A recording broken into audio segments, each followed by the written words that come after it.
नमस्कार। हाँ, जैसा आपने पूछा कि कोरोना रोग जब से हमारे देश में आया, इसका हमारे बच्चों की दिनचर्या कैसे प्रभावित हुई। आप देखेंगे कि पिछले लगभग 21 मार्च से लेकर के सभी बच्चे, परिवार, पूरे विश्व स्तर पर हम घरों में बैठे हैं। तो इसमें दिनचर्या तो अवश्य हमारे बच्चों की प्रभावित हुई। बच्चों का घर से बाहर निकलना बंद हो गया, खेलना कूदना बंद हो गया, बच्चों का पार्कों में जाना बंद हो गया। बच्चे जब स्कूल जाते थे, अपने टीचर से मिलते थे, अपने दोस्तों से मिलते थे।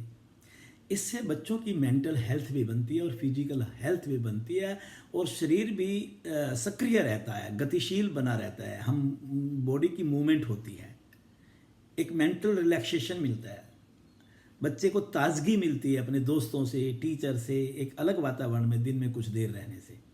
पर यह सब कुछ प्रभावित हो गया। उनके उठने, सुबह स्कूल जाने की वजह से जल्दी उठते थे, अब वो अपनी मर्जी से उठते हैं। यही नहीं, अब सारा दिन वो मोबाइल पे लगे रहते हैं, या टीवी पे लगे रहते हैं, या कंप्यूटर पे लगे रहते हैं, या लैपटॉप पर लगे रहते हैं। ऑनलाइन के जो प्रभाव हैं वह भी कहीं ना कहीं बच्चे के दिनचर्या और शरीर और मानसिक स्थिति को प्रभावित कर रहे हैं। हाँ, जैसा आपने पूछा कि ऑनलाइन पढ़ाई से स्वास्थ्य पर क्या प्रभाव पड़ता है, यह तो सत्य है कि आज सोशल मीडिया जानकारी का एक बहुत बड़ा स्रोत बन चुका है। हम उसकी अनदेखी नहीं कर सकते, पर हर चीज़ की अति अच्छी नहीं होती। बच्चा जहाँ 6 घंटे 5 घंटे स्कूल में रहता था और वह ऑफलाइन ही रहता था, टीचर से सीधे सवाल जवाब होते थे, पढ़ाई होती थी एक अलग ढंग से, घर आकर के बच्चा खुद पढ़ाई करता था। लेकिन आज आप देख रहे हैं कि पढ़ाई के अधिकांश घंटे ऑनलाइन गुजर रहे हैं बच्चे के। स्कूलों से ऑनलाइन क्लासेस चल रही हैं, और इन ऑनलाइन क्लासेस का जहाँ तक शरीर पर प्रभाव की बात है बच्चों के, वो भूख कम होना, पाचन बिगड़ जाना, रीढ़ में दोष आना, सबसे बड़ा दोष है आँखों के ऊपर बुरा प्रभाव पड़ना, बच्चों को सर दर्द रहना शुरू कर देना, गर्दन में दर्द होना, रीढ़ में स्टिफनेस आ जाना। ये ऐसे कुछ दोष शारीरिक स्तर पर आते हैं, कुछ मानसिक भी आते हैं। जब हम लगातार जो भी ऑनलाइन देखते रहते हैं, टीवी के ऊपर या कंप्यूटर के ऊपर या लैपटॉप के ऊपर, तो इससे यही बातें रात को दिमाग में घूमती है और बच्चे की नींद भी डिस्टर्ब होने लगती है। इससे ऑनलाइन क्लासेस होनी चाहिए कि नहीं, इसमें मेरे दो दृष्टिकोण हैं। आप बच्चों को भी दो श्रेणियों में बांट दीजिए। एक बहुत छोटे बच्चे, नर्सरी का बच्चा है, फर्स्ट क्लास का बच्चा है, सेकंड क्लास का बच्चा है, अभी कोरोना आया नहीं और ऑनलाइन क्लासेस शुरू हो गई। अब छोटे बच्चों के साथ घंटों माता पिता को भी बैठना पड़ता है, क्योंकि उनको ऑपरेट नहीं करना आता है बच्चों को। अब हम छोटे बच्चों को घंटों अगर ऑनलाइन बिठाएंगे तो उनकी मानसिकता और शरीर के ऊपर क्या असर पड़ेगा। ऐसी स्थिति में यदि टीचर्स कोई एक क्रिएटिविटी वाली छोटी छोटी बातों की कुछ विशेष क्रियाएं पेरेंट्स को ईमेल कर दें या किसी और मेथड से भेज दें, और पेरेंट्स बच्चों के साथ ऑफलाइन उन चीज़ों को सिखा सकते हैं, उनको मैं समझता हूं कि इतनी लंबे समय तक ऑनलाइन रहने की आवश्यकता नहीं है। जहां तक है बड़े बच्चे, 10th में पहुंच गया बच्चा, 11th में हो गया, 12th में हो गया, उनके बोर्ड के पेपर हैं, उन्होंने साइंस लिया है, उन्होंने कॉमर्स लिया है, कोई सीए बनना चाहता है, कोई एमबीए बनना चाहता है, कोई इंजीनियर बनना चाहता है, कोई डॉक्टर बनना चाहता है, उनके करियर का सवाल है। उनके ऊपर मेरा दृष्टिकोण दूसरा है। अगर वो कंप्लीट पढ़ाई बंद करके घर में बैठ जाएंगे या उनको विषय की आगे की जानकारी नहीं दी जाएगी, तो कहीं ना कहीं उनका साल खराब हो सकता है। अगर ये लंबे समय चल गया तो पढ़ाई प्रभावित हो सकती है। ऐसी स्थिति में मैं ये तो नहीं कहूँगा कि ऑनलाइन पढ़ाई नहीं होनी चाहिए, लेकिन टीचर्स की ड्यूटी बनती है कि वो उस सिलेबस में से ऐसा मटेरियल निकाल दें कि जो काम 1 घंटे में परोसना है ऑनलाइन, वो आधा घंटे में परोस दिया जाए। तो बच्चा अगर 4 घंटे ऑनलाइन रहेगा तो 2 घंटे में काम चल जाएगा। और उनको इस ढंग से असाइनमेंट तैयार करके भेजे जाएं कि बच्चों के पास बहुत मैटर ऑफलाइन पढ़ने के लिए मिल जाए। प्रिंट आउट ले लें घर में और वो टीचर के द्वारा भेजे गए असाइनमेंट के ऊपर काम करें। तो तो इससे उनका स्वास्थ्य भी बढ़िया होगा और पढ़ाई भी ठीक से चलेगी।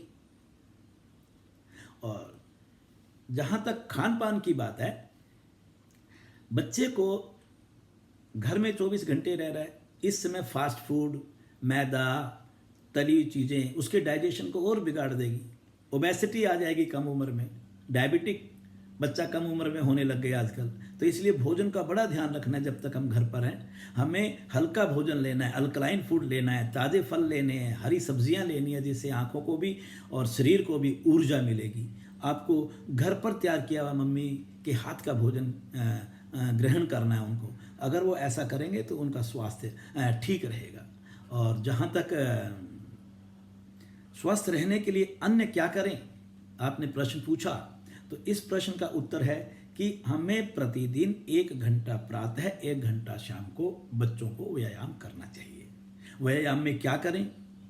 युवा अवस्था के बच्चे हैं, कुछ भी चीज़ की ज़रूरत नहीं है। खड़े होकर के आप 15 मिनट जॉगिंग ही कर लीजिए, 20 मिनट जॉगिंग ही कर लीजिए।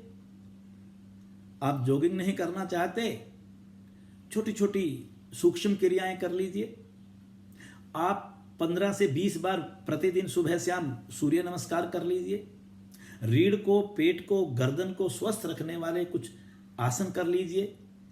और आसनों की जब ऑनलाइन की बात हो रही है तो यूट्यूब चैनल भारतीय योग संस्थान का बहुत सुंदर आसनों के बारे में बतलाता है, आप उसको देखिए। सुबह लोकसभा टीवी के ऊपर 6 से 6:30 बजे तक कार्यक्रम आता है योग का विशेष, उसको देखिए।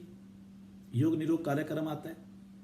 आप प्राणायाम विशेष अभ्यास कीजिए इससे, ताकि हम जो टीवी मोबाइल ज़्यादा देखते हैं तो हमारे नर्वस सिस्टम के ऊपर इसका अच्छा असर नहीं पड़ता। आप अग्निसार कीजिए, पेट ठीक रहेगा। आप कपालभाति प्राणायाम कीजिए, श्वसन ठीक रहेगा और आपकी इम्यूनिटी बढ़िया बनेगी बच्चों की। और बच्चों को अनुलोम विलोम प्राणायाम और अगर भ्रामरी प्राणायाम का अभ्यास करेंगे तो उनकी पढ़ाई में कंसंट्रेशन होगी। जहाँ घंटों पढ़ाई करेंगे उसको कम टाइम में, घंटे वाला काम आधा घंटे में वो पूरा कर सकते हैं। जहाँ तक अंत में बच्चों को कोई विशेष सुझाव देने की बात है, तो उस सुझाव के लिए हम ये कहना चाहेंगे कि बच्चों को घर पर रहना चाहिए, बाहर ना निकलें, दोस्तों से मिलने की इच्छा ज़्यादा जाहिर ना करें, उसको नियंत्रित रखें।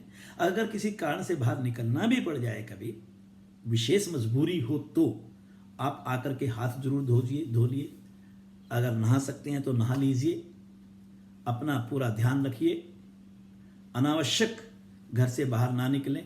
बाहर निकलें तो मास्क का प्रयोग करें, सैनिटाइज़र का प्रयोग करें, अपना ध्यान रखें। और ऑनलाइन पर जितना समय कंट्रोल कर सकते हैं, ऑफलाइन अपनी पढ़ाई करें। और मैं समझूंगा कि इससे बच्चे बिल्कुल स्वस्थ रहेंगे। धन्यवाद।